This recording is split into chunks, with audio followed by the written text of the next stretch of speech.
እግዚአብሔር ርቆኛል፣ እግዚአብሔር ትቶኛል እያለ ያለቅስ። ምን ሰርተህ ነው? ምን አይነት ኃጢአት ሰርተህ ነው እግዚአብሔር ይተው? እኔ እንጃ፣ ኧረ እኔ ምንም አልሰራሁም ይላል። ሁሉንም ጠየቀ እያለቀስ። አበምኔቱ ጋር ሄደና አባቴ ትቶኛል፣ እግዚአብሔር ትቶኛል። እሳቸው ሌላ ለየት ያለ ጥያቄ ጠየቁት። በምን አወቅ? ይሄው 1 ዓመት ሙሉ ጤነኛ ነኝ፣ እንደ 1 ዓመት ሙሉ ሰው ከቤቴ ጠፍቶ አያውቅም፣ 1 ዓመት ሙሉ በምንም አይነት ፈተና ተፈትኜ አላውቅም፣ አባቴ እግዚአብሔር ትቶኛል። እና እሳቸው ራሱ አለቀሱ። በቃ ቀደም እንዳልኩ ከመከራ የሚሸሽ ከእግዚአብሔር ይሸሻል። እና በዛ በችግር ሰዓት ሰይጣን እኮ እንድታለቃቅስ እንድታጣም እሱ እኮ ጉዳዩ አይደለም። እውነት አንተ ተቸግረህ የሚጠቀመው ነገር የለም። ከችግርህ በኋላ በማማረርህ ስለሚደሰት፣ ከፈተና ከመከራህ በኋላ ስለምታጣው እግዚአብሔር በጣም ደስተኛ ስለሆነ፣ ተስፋ ስቆርጥ ደስተኛ ስለሚሆን፣ ስለዚህ ሰይጣን ከችግሩ አይደለም ችግሩ ከችግሩ በኋላ ስላለ ስለሚመጣው ውጤት እሱን በጣም ብሶ ጥሩ ዲዘርቭ እንደሚያደርግ ስለሚሰማው ነው እንደዛ የሚያደርገው። ግን እሱ ላይ ብቻ ነገር እንደመጣ ጌታ እኮ አንተ በምድር ንጹህ ነው ብለህ ፍጹም ሰው ፍጹም አምላክ ነው ጌታ። አሁን አንተ እየኖርክ ያለው ነው አይደል? እንደኔና እንዳንተ እንደዚህ ልብስ እየቀየረው ፊቱን ታጥቦ ዝንጥ ብሎ ቁርስ ምሳ እራቱን በልቶ ቤት ኖሮ ተኝቶ ምናምን እኮ አይደለም። እንዳንተ አይደለም ራሱ የኖረው። አንተ አሁን በዚህ ምድር እየኖርክ ያለው ህይወት ጌታ በምድር እያለ ያኖረው ነው። ብቻዬን ኃጢአት የምሰራው በጣም እግዚአብሔር ስለሌለ ነው አይደለም። እግዚአብሔር አለ ተላለ እንጂ አታምንም ማለት። አሁንም በእግዚአብሔር ኤግዚስተንስ አናምንም። በነገራችን በእግዚአብሔር ኤግዚስተንስ የሚያምን ሰው ኃጢአት አይሰራም። ገብቷል? እምነት ማለት ያመንከው ነገር እንድታደርገው ነው የሚያደርገው። መብላት አለብኝ ብለህ ስለምታምን ነው የምትበላው እንጂ ስለምትስማማ አይደለም። እና ገነት የሚባል ነገር አለ፣ መንግስተ ሰማያት፣ ገሃነም ሲኦል አለ ሲባል ሰው ይስማማል እንጂ አያምንም።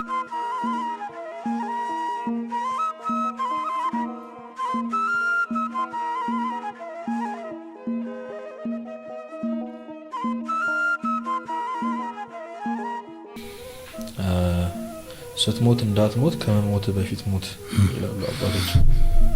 ስትሞት እንዳትሞት ማለት የሞት ሞትን ከመሞት በፊት አሁን ሞት ነው። ለምንድን ነው የምትሞተው? ማቴዎስ ወንጌል ምዕራፍ 6 ላይ ጌታችን ሊከተለኝ የሚወድ አስቀድሞ ራሱን ይካድ ዕለት ዕለትም መስቀሉን ተሸክሞ ይከተለኛል።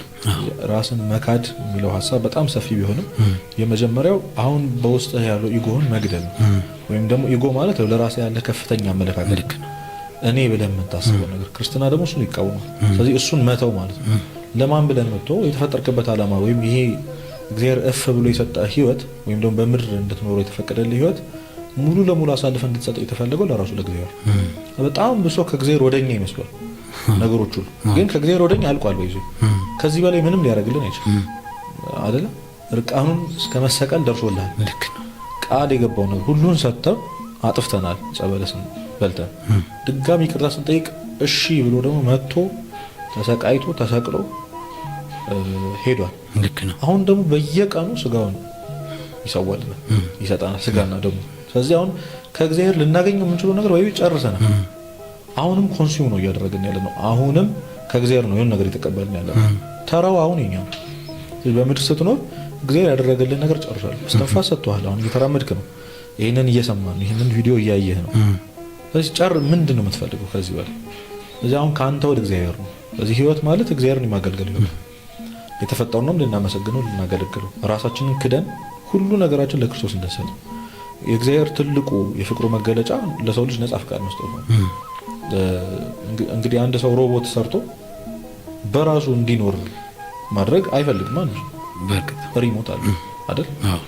እንደው ከኮንትሮል ውጪ እንኳን ቢሆን ማጥፋት ቢፈልግ ሊገል ቢፈልግ የፈጠርከው ሮቦት ዝም አትለው። እግዚአብሔር ግን እንደዛ ነው ያደረገው። ከፈለክ ካመልከኝ ከፈለክ አታመልከኝ፣ ነጻ ፍቃድ ሰጥቷል። ክርስትና ሲሆን ደግሞ ያንን የሰጠን ነጻ ፍቃድ አይ እግዚአብሔር ሆይ እኔ አንተ ባሪያ ነኝ ብለህ መልሰህ ስትሰጠው ማለት ነው። ስለዚህ አንተ በምትፈልገው አንተ እንድኖርልህ በምትፈልገው መንገድ እንዲሄድ እፈልጋለሁ ብለህ አሁን አገልጋዮች ስታይ ካህናትና መነኮሳት ሁሉም ራሳቸውን ለእግዚአብሔር አሳልፈው ሰጥቷል። የራሳቸው ዊሽ የላቸውም። የራሳቸው ፍላጎት አላማ በዚህ ምድር ማሳካት የሚፈልጉት ነገር የለም። የቤተክርስቲያን ትልቁ ዓላማዋ እኛን ምእመናን ከክርስቶስ ቀኝ ማሰለፍ ነው። ስለዚህ ይሄ ሁሉ ነገር ይሄ ሁሉ ትርምስ ቅዳሴው ምኑ የምታየው ነገር ሁሉ አንተን ከዚህ ህይወት ባሻገር ላለው ህይወት ለማዳረስ ነው። ስለዚህ እያንዳንዷ ሲንግል ነገሮች ማለት እያንዳንዷ ዲቴል ነገሮች መጨረሻቸው መንግስተ ሰማያት እንድትገባ ቢገባን ማለት ግን ያው ሰው መብላት መጠጣት አለበት። አትስራ ማለት አይደለም። ሊሰራ የማይወድ አይብላን የተባለ መጽሐፍ ቅዱስ በጣም የሚገርመው ነገር አሁን ለምሳሌ ሌሎች ዓለም ላይ ያሉ ሰዎች ካልሰራህ አትብላ ነው የሚሉት። ግን መጽሐፍ ቅዱስ ሊሰራ የማይወድ ነው። ህጻናትና ሽማግሌዎችን ኮንሲደሬት ያደርጋል። ሊሰራ የማይችል የሚለው የማይወድ በቃ ነው የተባለው። የማይችል አይደለም የማይችልን ኮንሲደር ያደርጋል። የሚወዱ ደግሞ አሉ። ስለዚህ መውደድ ብቻ ያበላል ያጠጣል። ያን ደግሞ ቃል ገብቶልናል። አሁን እንዳትጠራጠር እንደ ሁሉ ነገሬን ስለሰጠው ነው ከኔ ነው እንዳትል ደግሞ ስለምትበሉትና ስለምትጠጡት ስለምትለብሱት አትጨነቁ ተብሎ ምሳሌ አድርጎ አዋፋትን አበባን ምሳሌ አድርጎ ሰጥቷል። ስለዚህ ቃል የገባልህን የሚሰጥህ አምላክ ታማኝ ነው። የከፈተውን ጉሮሮ ማይዘጋ እግዚአብሔር። ስለዚህ አንተ ሙሉ ለሙሉ ትኩረትህን እግዚአብሔር ላይ ማድረግ ትችላለህ። ለመስሏል ከጀርባ አለው እያለ ስለምትበላው አትጨነቅ። እሱ ነው የሚያስጨነቀህ፣ አትጨነቅ። ስለምትጠጣውም አትጨነቅ፣ ስለምትለብሰውም አትጨነቅ፣ ስለቤትህ ስለቤተሰቦች ስለምንም አትጨነቅ። እሱን እኔ ያለሁልህ፣ አንተስ እኔን አገልግል። እኔ ወደ አሰማራው በአንተ ህይወት ዓላማ አለኝ ይላል እግዚአብሔር። የሆነ ነገር እንድታደርግለት ፈልጎ ነው ያመጣህ። በነገራችን ላይ ቅድም እንዳልኩ ነው ከእሱ ልታገኝ የምትችለው ነገር ጨርሳለህ። አንተ አሁን ለእግዚአብሔር ልትሰጠው የምትችለው ነገር ነው በዚህ ህይወት ያለው። ምናልባት አሁን በ30 ዓመት በ40 ዓመት በ20 ዓመት ምናልባት ሳንረዳው ሄደናል። አሁን ግን የመንቃት ጊዜ ነው። ስለዚህ እግዚአብሔር እኔ እስካሁን ራሴን ሳገለግል ቤተሰቤን ስል አጠገብ ያሉ ሰዎችን ራሴን ስጠቅም ኖሬያለሁ። እስኪ አሁን ደግሞ አንተ የምትፈልገው ምንድነው ማለት ያስፈልጋል። ስለዚህ ቅዱሳን ከልጅነታቸው ጀምሮ እግዚአብሔር ነው አይደል በማህፀን እያለው መረጥኩ የተባለው እዛ እኛ እኮ በጣም በርግጠኛ እነዛ አሁን ያልኩ እግዚአብሔር የተናገራቸው ነገሮች የተጻፉት እነዚህ ሰዎች ካረፉ አገልግሎታቸውን ከጨረሱ በኋላ ተጋድሏቸውን ከጨረሱ በኋላ ማንም በጆሮአቸው ነግሯቸው አይደለም አገልጋይ እንደሆኑ መኖር እንዳለባቸው ገብቷቸው። ዛሬ ቅዱስ ሚናስ፣ አቡነ ገብረ ቅዱስ፣ አቡነ ተክለ ሃይማኖት የምንላቸው አባቶቻችን ተረድተውት የኖሩት ህይወት ነው። ማንም አስገድዷቸው አይደለም። እንደኛ ነጻ ፈቃዳቸውን ተጠቅመው ካዡዋል ሰው ሆኖ መኖር የሚችሉ ሰዎች ነበሩ። እግዚአብሔር እጃቸውን ጎትቶ ያደረገው ነገር አይደለም። ግን ስላሳያቸው ፍቅር እነሱ ከሆኑት በላይ ራሱ ይገባዋል ብሎ የሚያስቡት አምላክ ገብቷል አይደል? ስለዚህ የሆነ ትናንሽዬ ትኩረት የምትሰጠው ደግሞ ሀፋፍ የምትኖረው ህይወት የለም። ብዙ ቦታ ብያለሁ፣ ሁለት አይነት ህይወት የለም። ዓለማዊና መንፈሳዊ ብሎ ሰው ይለያል አይደለ? በጣም አብዛኛውን 90% የምንሰጠው እኛ ሊጠቅመን ከሚችለው ነገር ከዛ ሲጎልብህ ወደምትሄደው ደግሞ ወደ ቤተክርስቲያን ወደ እግዚአብሔር ማለት ነው። ግን እንደሱ አይደለም። ብትገለብጠው ራሱ አሁን ቤተሰቦቻችን አንዳንድ ጊዜ አንተ ጣር እግዚአብሔር ይጨመርበታል ቃሉ ራሱ በጣም ተሰጥቷል። እግዚአብሔር እንዴ ተጨማሪ እግዚአብሔር ይሰራል አንተ ትጨመርበታለህ ነው ከሆነ ራሱ ነው ያለበት። ስለዚህ እምነት ማለት በዜሮ እግዚአብሔር ማለት ነው። እናንተ እዚህ ወንበር ላይ ከተቀመጠን ጀምሮ ለሰከንድ ስለ ወንበሩ አላሰበም ይጥለናል ብለን ልክ ነው የተቀመጥክበትን ወንበር ያህል እግዚአብሔር አታምኑ ማለት ነው። ስለዚህ አሁን እዚህ ጋር በጣም ያሳስበው ነገር መውደቅ እናንተ ልንወድቅ እንችላለን አንችልም ቢለው ብንወድቅ የሚመጣብን አደጋ ስላለ ማለት ነው። ግን ይሄን ሁሉ ትተን ስለምንኖረው ነገር እያሰብን ያለነው ወንበሩን አምነን ነው። እግዚአብሔርን ስታምን ሌላ ሊያስፈራህ የሚችለው መራብ፣ መጠማት፣ መታረዝ ከዛ ከቤት ውጪ መሆን ምናምን የሚሉት ጉዳዮች አያሳስቡም። እግዚአብሔር የሚያመሰው ዓላማው እግዚአብሔር የሰጠኝ ዓላማ እንዴት ነው ማሳካው የሚለው። ስለዚህ ፉሊ ህይወትን ለእግዚአብሔር አሳልፎ መስጠት ሙሉ ለሙሉ መስጠት ላይ ትኩረት ያደረገ ህይወት መኖር ማለት ነው። መልካም። አሁን እግዚአብሔር የሰጠንን ዓላማ እንዴት ልፈጽም ሌላ ነገር ነው። አሁን እኔ ላነሳው የፈለኩ ከህይወት አንፃር የሰጠንን ዓላማ ማስፈጸም ሁለተኛ ጉዳይ ሆኖ እንድናስፈጽም ዓላማችን እንድናስፈጽም የተሰጠንን ህይወት ደግሞ መቅጠፍ እንጀምረናል። መዳረሻውን አላሰብንም፣ ለኛ የሚጠቅመንም አላሰብንም። ግን በህይወት ውጣ ውረድ ሀስል ስናረግ በቃ ከዚህ በኋላ በዚህ ሁኔታ ውስጥ ከመቀጠል ህይወቴን እዚህ ጋር ባበቃስ ስለሚቀጥለውም ነገር ምናምን የምናውቀው ነገር አይኖርም። ግን ዝም ብሎ ከሜዳ ተነስቶ እዚህ ጋር ባበቃስ ማለት የደረሰብን ችግር ከእንግዲህ በኋላ እንዳይደርስብን እንደዚህ የሚያስቡ ሰዎች ምን አለ ለነዚህ? ያው ራስ ማጥፋት በጣም የተለመደ ነው ሆኖ እግዚአብሔር ይቅር ይበለን። አሜን። ቀላል ነገር አይደለም። የመጀመሪያ እግዚአብሔርን ትእዛዝ መጣስ ነው። ያንተ ባልሆነ ነገር ስልጣን አለኝ ማለት ነው። በእርግጥ እግዚአብሔር ነጻ ፈቃዱን ሰጥቷል፣ ግን አዟል ማድረግ የሌለብንና ያለብን። የመጀመሪያው ነገር አትግደል ማለት እኔ የፈጠርኩትን ነገር እኔ ነው የፈጠርኩትን ነገር አትንካ ነው። ሰው የምትገድል ከሆነ የእግዚአብሔር የራሱ ልጅ ነው እየገደልክ ያለው። ስለዚህ አንተም የራሱ አይደለም ማለት ነው። አውግስቲን የተባለ ሊቅም ይላል ሰው የራሱ አይደለም፣ የራሱ የእግዚአብሔር የፈጣሪው ነው። ስለዚህ ራስን ለማጥፋት ስታስብ ሰው ልገል እንደሆነ ማሰብ አለበት። ግን ከመግደልና ራስ ከማጥፋት በጣም ትልቁ ዲፈረንስ መግደል ንስሐ አለው። ኦፍ ኮርስ በወሰለ ምን ነው ይሄንን ሁላችን ማወቅ አለብን። ማቴዎስ ወንጌል ላይ ተጽፏል። በመንፈስ ቅዱስ ላይ ስድብ ቃል የተናገረ ስርየት የለውም ተብሏል። ምን ማለት ነው? መንፈስ ቅዱስን ቀና ብሎ መናገር መሳደብ ማለት አይደለም። የመጀመሪያው ነገር እግዚአብሔር ይቅር ባይ አይደለም ብሎ ማመን ነው። እግዚአብሔር ያልሆነውን ነው ብሎ ማመን ነው። እነዚህ ሰዎች ይህንን ያደረጉት ለዛ ነው። በጣም ብዙ ፋክተሮች አሉ። በሱስ ምክንያት በጣም ብዙ ሰው ራሱን ያጠፋል። መተው በማይፈልገው እግዚአብሔርን ያስቀየመ ስለሆነ በቃ ይብቃኝ እንዲሆኛ አንተን ከምኖር እያስቀየምኩ ከምኖር ቢቀርብኝ ይሻላል የሚሉ ሰዎች አሉ። በጣም በህይወት መከራና ፈተና የተፈተኑ ሰዎችም በጣም ብዙ ፋክተሮች አሉ። የትኛውም አይነት ፋክተር ራስን ለማጥፋት ምክንያት አይሆንም። ሞት በራሱ ጊዜ ይመጣል ይሄ አንተ ስለዚህ ለምን በራስ ጊዜ በእጅህ ተጎትተዋል? በራስ እጅ የተጎተተ ሞት ደግሞ መጨረሻው ገሃነም ነው። ይሄን ማወቅ አለብን። ስለዚህ አንድ ሰው ራሱን ሲያጠፋ ቤተክርስቲያንን ፍትሃትን ማታደርግበት ምክንያት ሁለት ሲኦል የሚገባበት ምክንያት እኔ አንዳንድ ጊዜ በጣም የሚገርመኝ ጥያቄ አንዳንድ ሰዎች እንስሳ ገብቼ ቆርቤ ራሴን ባጠፋ ችግር አለው ይላል። ይሄ በጣም ብልጥ ለመሆን መሞከር ይሁዳዊ አስተሳሰብ በጣም ይሁዳዊ አስተሳሰብ እግዚአብሔር ማውዶ እጅግ በጣም ያወዶ እዚህ ኃጢአት ነው። ሰው ምንም ኃጢአት ቢሰራ እኮ እንግዲህ እኛ መጽሐፍ ቅዱስ ላይ ከተጻፉት ኃጢአቶች በላይ ሆነ እዚህ ምድር ላይ ማንም አልሰራም። ማንም ልክ ነው። ግን ሁሉም ስርየትን ሲያገኙ አይተናል። ያልተመለሱት ሲቀሰፍ አይተናል። ስለዚህ እግዚአብሔር እስከ ህቅታ ፍጻሜ ድረስ ንስሐ የተባለች የተባረከች ነገር ሰጥቷል። መመለሻ እንዳልበደለ ሰው የመሆኛ ነገር ሰጥቷል። በየቀኑ እኮ አንተ ከእንቅልፍ ስትነሳ ንስሐ እንድትገባ ነው በነገራችን ላይ እንጂ በጣም አስፈላጊ ሰው ሆነ አይደለም። ምድር ምን ኦክሲጅን ብታጣብብ ነው ማለት ፖፑሌሽን ቢበዛ ነው እንጂ ምን ታደርጋለህ? ራስን ስታየው ጠቃሚ ሰው አይደለም ማለት ግን ንስሐ እንድትገባበት እግዚአብሔር እንድታገለግልበት ተስፈኛ እንድትሆንበት ተስፋ ያጡትን ሰዎች እንድታጽናና እግዚአብሔር የቸርነቱ የምሕረቱ ሰባኪ እንድትሆን እና ንስሐ የለውም። ምክንያቱም ከሞት በፊት አንድ ሰው ወደ እግዚአብሔር መንግስት ለመግባት የሚያደርጋት መንገድ ንስሐና አስገውዱ። ከሞት በኋላ የሌሉ ነገሮች ደግሞ ንስሐና አስገውዱ። እንደ ሞት ፊት ለፊት የምትቀርበው መላእክት ይዘው የሚያቀርቡ የእግዚአብሔር ዙፋን ፊት የፍርዱ ዙፋን ፊት የምትቀመጠው ያን ጊዜ ምን ብለህ ይቅርታ ትጠይቃለህ? ምን ብለህ ንስሐ ትገባለህ? ስለዚህ ኃጢአት ነው። ምናልባት ቀላል ኃጢአት ሊሆን ይችላል እኮ ቀላል ያላደረገው ንስሐ ስለሌለው ወይም ደግሞ ዳግመኛ እድል እንዳታገኝ ስለሚያደርግ ነውና ይሄንን ስለማያስቡ መጀመሪያ ሁለተኛው ደግሞ ከሞት በኋላ ህይወት አለ ብሎ የሚያስብ ሰው ራሱ ነበር።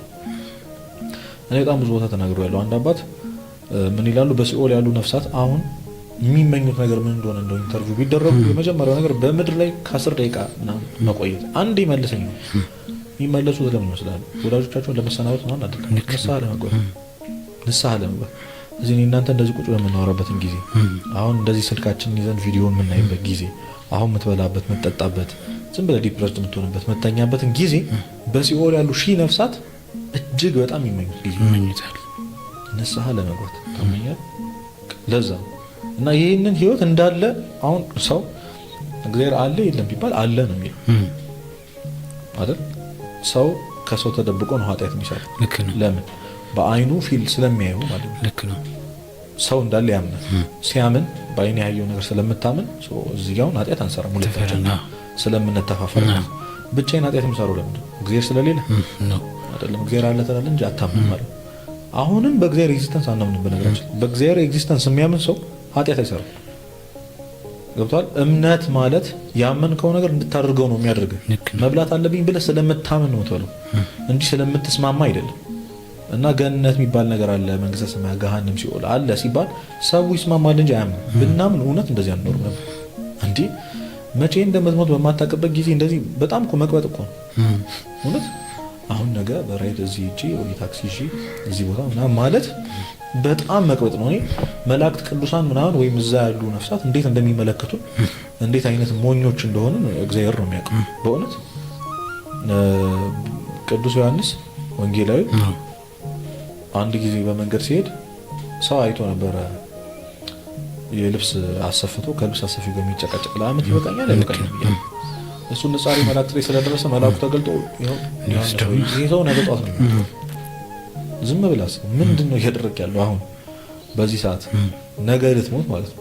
እሱን አንተ አይደለም በሌላ አጻጻፍ ተጻፈ እንጂ እኛም ህይወት እንደዚህ ነው። ኦፍ ኮርስ።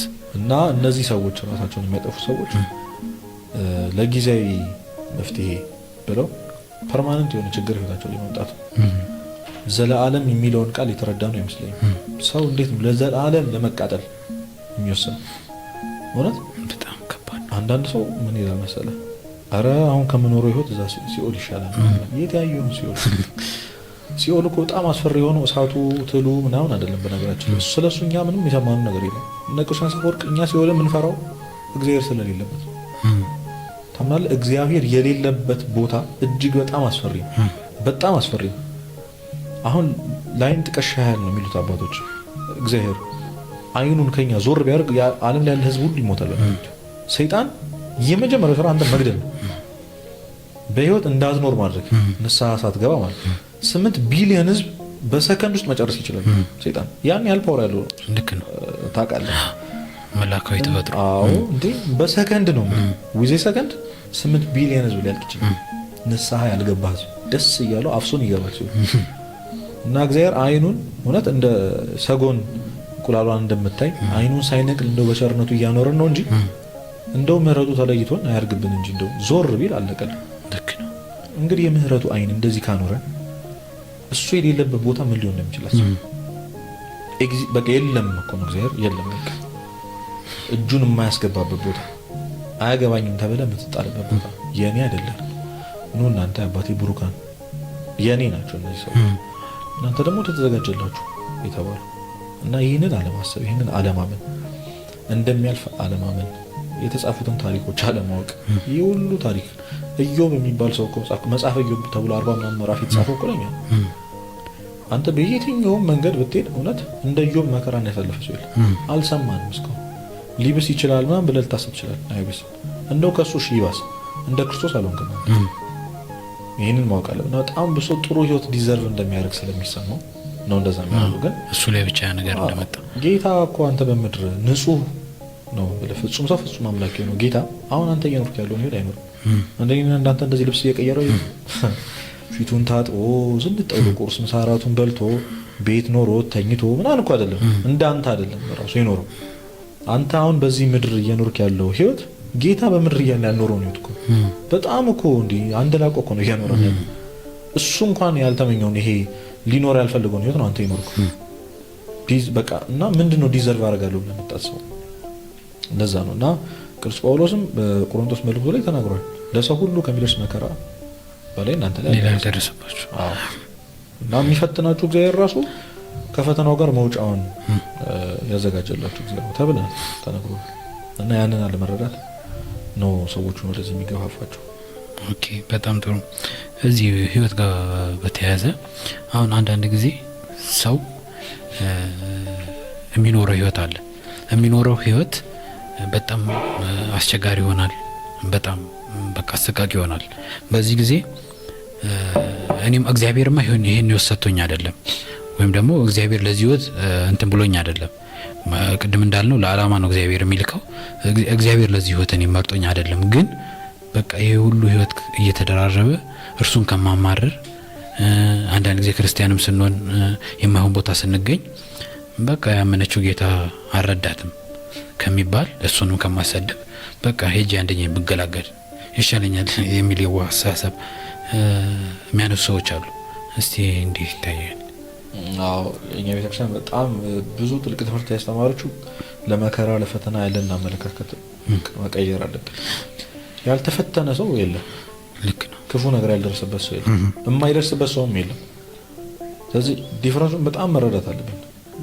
ሁላችን ቅዱሳንም እኛም ተፈትነናል። ግን ለፈተናው ያለን አመለካከት የተለያየ ስለሆነ ፈተናው ከእግዚአብሔር ያርቃል፣ ፈተናቸው ወደ እግዚአብሔር ያቀርባቸዋል። እነዛን ሰዎች በጣም የተለያየ መንገድ እንድንሄድ ያደርገናል። ተመሳሳይ ፈተና እኔ እናንተ በገንዘብ ማጣት ብንቸገርና አንድ ቅዱስ የሆነ ሰው በገንዘብ ማጣት ቢቸገር ሁለታችን መጨረሻችን ሌላ ነው። ለምን? ገንዘብ ማጣት ችግር የሆነበት ቅዱስና ገንዘብ ማጣት ችግር የሆነበት ሌላ እንደዚህ ቤተክርስቲያን መንፈሳዊ እውቀት የሌለው ሰው መጨረሻቸው አንድ የማይሆነው ለዛ ያላቸው አመለካከት በጣም የተለያየ ነው። ከመከራ የሚሸሽ ከእግዚአብሔር ይሸሻል ይላል አባ ጳውሎስ። አስበው እስኪ በቃ ሌላኛው ስሙ ብለህ አስበው የእግዚአብሔር እና ቅዱስ ዳዊትም በመዝሙሩ ተናግሯል። ኃጢአተኞች እጅግ ደስተኛ ሲሆኑ ሲበሉ ሲጠጡ ምናምን ያለው በጣም ይዘረዝራል። ከዛ ደግሞ እግዚአብሔር የሚከተሉ ሰዎች ደግሞ እንዴት እንደሚቸገሩ ግን መጨረሻ ላይ ምንድነው የሚለው የእነዛን ሰዎች መጨረሻ ይወት ነው የሚለው ደስተኛ የሆኑ ሰዎች እንዴት ይዘው እና ቅድም እንዳልኩ ለዘላለማዊ ደስታ ትንሽ መቸገር አለብህ እዚህ ምድር ላይ ትንሽ ማለፍ ያለብህ መውጣት ያለብህ ደረጃ አለ ለዛኛው ክብርና ሽልማትና እንደውም አሁን ለምሳሌ አንድ ንጉስ ቤተ መንግስት እየሰራውልህ ነው እና ትንሽ ታገሰኝ እዚች በረት ውስጥ ተጠብቀኝ ቢለ በረቱ በጣም ሽታው ይከረፋል እንስሳት ነው ያሉት ለመተኛት አይመችም ሲያቆሻል ምናምን እሱ ያንተ ደንታ ሊሆን ይችላል በጣም በእርግጠኝነት ይሄ ሰው እያሰበ ያለው ባለ ስንት መኝታ ቤት ትልቅ አልጋ ምናምን ነው ያለው እና 10 አመት ብታቆዩ ይሄ ሰው የምር እየተሰራለት እንደሆነ ካመነ ቤተ መንግስት ታግሶ ይቀመጣል ልክ ነው ያቺን ጊዜያዊ የሆነች መቸገርን ለዘላለማዊ ደስታ ሲል ይይዛት እኛ ዘላለማዊ ደስታ አለ ብለን ከልባችን ስለማናምን ይሄ አልፎ እግዚአብሔር የክብር አክሊል ሰጥቶ ከሱ ጋር በሰላም ያኖረናል የሚለው ሐሳብ ስለሌለ ለመከራና ለችግር ያለን አመለካከት ልክ አይደል ለዛ ነው ምናማረው እና ኢዮብ የተቀመጠበት ምክንያት ቀደም እንዳልኩ ክርስቶስ ያለፈበት እንግዲህ እዚህ ምድር ላይ ኃጢአት ያልነካት ብቸኛዋ ፍጥረት እመቤታችን ናት ንጽሕተ ንጹሐን ልክ ነው እሷ የኖረችውን ህይወት እንግዲህ ያስ ማለት እንደ ንግስት እኮ አይደለም የኖረችው የንጉስ እናት ሆና አንተ እኔ እንግዲህ ይገርመኛል እስኪ በስደት አስበው እስኪ በበረሃ ልጅህን ይዘህ ጌታ ተሸክመ እንደ የኔ ቢጤ ሆነ ስትለምን ማለት ምንድነው ሻውን ይሄ እንዴት ነው የምንረዳው ይሄንን ሐሳብ እስኪ አስረዱኝ ነው ብላችሁ የሚሰሩት እሷ እኮ አልኖረችውም በእውነት አሁን እኔ እናንተ ያለን ነገር ይሄንን የሚሰማ ሰው ከዚህ የተነሳ በቃ እኔ ገንዘብ የለኝም እናቴን ማሳከም አልቻልኩም ምናምን ብለ አሁን እያለፈን ያለው ነገር አለ በጣም ከባድ ነው ሳንረዳው ቀርተን አይደለም እንደዚህ የምንለው ግን ዝም ብለህ ከመቤታችን ጋር አስተያየው እስኪ አንተ ካለበት የቅድስና ደረጃና እግዚአብሔርን ከበደልከው ነገር አንፃር ይገባናል አለመጥፋታችንም ቸርነቱ ነው እንደው በዚህ ስላደረገልን ልክ ነው መተንፈስ እኮ በጣም አይገባህም ሆነ አንተ እኔ እንደውም ብለው አንተ አለቃ ሆነ እውነት ሰራተኛ አንተ እግዚአብሔር እንዳደረገው ቢያደርግህ ምን እንደምናበቅ ይሄ በጣም የታወቀ ነው ልክ ነው በጣም እንደው እግዚአብሔር እንደው ከዚህ በላይ ማለ ማድረግህ ነው ማለት ያለው አሁን የሚደርስብን መከራና ችግር እንደው ጌታዬ አንተ ሆነ እሱ ባይሆን እኔ ሌላ ማልክት ቢሆን ማርያም ማን ይመስለከ ምን ማለት የተባለው እኮ ለዛ ከማልክት ማን ይመስላል ሌላ ቢሆን ምን ሊወጣ ነበር እግዚአብሔር ባይሆን ነው በዚህ ልክ የሚታገስህ ማንን ታገኛለህ አንተ ነጭን ትንሽ መኮርኮም ግን እግዚአብሔር እንድታማር እሱን ከማሳደብና በሚል በብልጠት ሐሳብ ለመሸሽና ሞክራ አታሻም እዚህ በቃ ልክ አይደለም ይኸው ለሰይጣን እኮ የሁሉ ጥረቱ አንተን የሆነ ነገር ውስጥ የሚከት ለምሳሌ አሁን መከራ ምናምን ሁሉ ጊዜ ከእግዚአብሔር ብቻ አይደለም ከሰይጣንም ነው ኢዮብን የፈተነው እሱ ነው እግዚአብሔር ፈቀደለት እንጂ ልክ ነው ስለዚህ እግዚአብሔር ፍቃዱ አይመረመርም እግዚአብሔርን ለምን አይባልም ነውር ነው በቃ እግዚአብሔር ለምን አይባልም ለምን እንደሚያደርገው እሱ ነው የሚያቆኛ አይደለም ግን ሰይጣን ነው ይፈትነ ሰይጣን እኮ እንድታለቃቅስ እንድታጣም እሱ እኮ ጉዳይ አይደለም ሆነ አንተ ተቸግረህ የሚጠቀመው ነገር የለም ከችግርህ በኋላ በማማረርህ ስለሚደሰት ከፈተና ከመከራህ በኋላ ስለምታጣው እግዚአብሔር በጣም ደስተኛ ስለሆነ ተስፋ ስቆርጥ ደስተኛ ስለሚሆን ስለዚህ ሰይጣን ከችግሩ አይደለም ከችግሩ በኋላ ስላለው ስለሚመጣው ውጤት እሱ ነው ስለዚህ ውጤቱ ላይ ግን ከቅዱሳን ጋር እንለያያለን ወይም ደግሞ መከራና ችግርን ከሚያዩ እውነተኛ ክርስቶስ ጋር እንለያያለን እኛ እግዚአብሔርን እናማራለን እነሱ እግዚአብሔርን ያመሰግናሉ አንድ አባት እኮ ሁሉ ጊዜ በጣም ሰው እየመጣ ይጠይቃቸዋል ቤታቸው ምግብ ነው አይጠፋም ነው የሆነ ጊዜ ጥፍታለ በጣም ተቸገሩ የሰው ፍቅር ቀነሰባቸው ሰው እንደድሮ አያከብራቸው ሁሉም ነገር ተቀየረና እጅግ በጣም አዝነው ግን ሳያማርሩ ቆዩ እግዚአብሔር ያንን ትግስታቸውን አይቶ መለሰላቸው ያንን ጸጋና አንድ ገበሬ ሲያልፍ በግመል ብዙ ምግብ ተሸክሞ መጥቶ አንኳኳ ልክ ሲያዩ ታለቀሱ ዲምን አባታችን ይዤለት መጥቶ ጌታዊ በቃ ስለስምህ ይሄ እንደ ትንሽ መከራ መቀበል የሚገባኝ ሰው አይደለም ማለት ነው አሉ ምን ማለት ይቻላል ሌላም አንድ አባት ታሪክ ልጨምር ብዙ ቦታ አንስቻለሁ እሱም እየዞረ በየበዓቱ እያንኳኳ አረ እግዚአብሔር ርቆኛል እግዚአብሔር ትቶኛል እያለ ያለቅስ ምን ሰርተህ ነው ምን አይነት ኃጢአት ሰርተህ ነው እግዚአብሔር ይተው እኔ እንጃ አረ እኔ ምንም አልሰራሁም ሁሉንም ጠየቀ እያለቀስ አበምኔቱ ጋር ሄደና አባቴ ትቶኛል እግዚአብሔር ትቶኛል እሳቸው ሌላ ለየት ያለ ጥያቄ ጠየቁት በምን አወቅ እንደ ይሄው አንድ አመት ሙሉ ጤነኛ ነኝ እንደ አንድ አመት ሙሉ ሰው ከቤት ጠፍቶ አያውቅም። አንድ አመት ሙሉ በምንም አይነት ፈተና ተፈትኜ አላውቅም። አባቴ እግዚአብሔር እና እሳቸው ራሱ አለቀሱ። በቃ ቀደም እንዳልኩ ከመከራ የሚሸሽ ከእግዚአብሔር ይሸሻል። እና በዛ በችግር ሰዓት እግዚአብሔርን ማሰብ የማትችል ከሆነ በቃ አለቀልህ ማለት ነው። እና አሁን የምትለው ነገር ኢንቴንሽናሊ የምርም እግዚአብሔርን ላለማሳፈር እንትን ከማማረር ምናምን አይደለም። አታማር። ለምን ታማራለህ እንዴ? አታማር። በቃ ሁለተኛ ምርጫ ልስጥህ። ራስን ከምታጠፋ አታማር። እግዚአብሔርን እየለመንከው ኑር፣ እያመሰገንከው ኑር። በመከራ ውስጥ የማመስገን ጣይሙን ስለማናውቀው አቤቱ ወደ ፈተና አታግባን ብለን ጸልየናል። ቅዱስ ቄርሎስ ፈተና አይኑርና ወደ ፈተና አታግባን በጣም ዲፈረንስ አለ። ጉድጓድ ውስጥ አታግባኝና ጉድጓድ የሚባል ነገር አይኑር ማለት ይለያያል። ፈተናው ይኑር። ከዛ ቅዱስ ባስልዮስ ደግሞ 3 ደቂቃን ያነሳል። 3 ደቂቃ እግዚአብሔርን አምነውታል። ባያድነን እንኳን ብለዋል እኮ እነሱ። ያድነናል ግን ባያድነን እንኳን ስለ እግዚአብሔር የምንቀበል ያን እምነታቸውን አይቶ ከእሳቱ አላተረፋቸው። እሳት ውስጥ ገብተዋል። እሳቱ ግን አላቃጠላቸው። ሶ ዲፈረንስ አለ። አንተ እያወራህ ያለው እሳት ውስጥ እንዴት እገባለሁ? ትልቁ ፖይንት ግን እሳቱ አቃጥሏል አላቃጠለም። ያ እሳት ደግሞ የማማረር እሳት ነው። ራስን የማጥፋት ተስፋ የመቁረጥ እግዚአብሔርን የመጥላት እጅን ወደሱ የመጥቆም እሳት ነው። ገብቷል?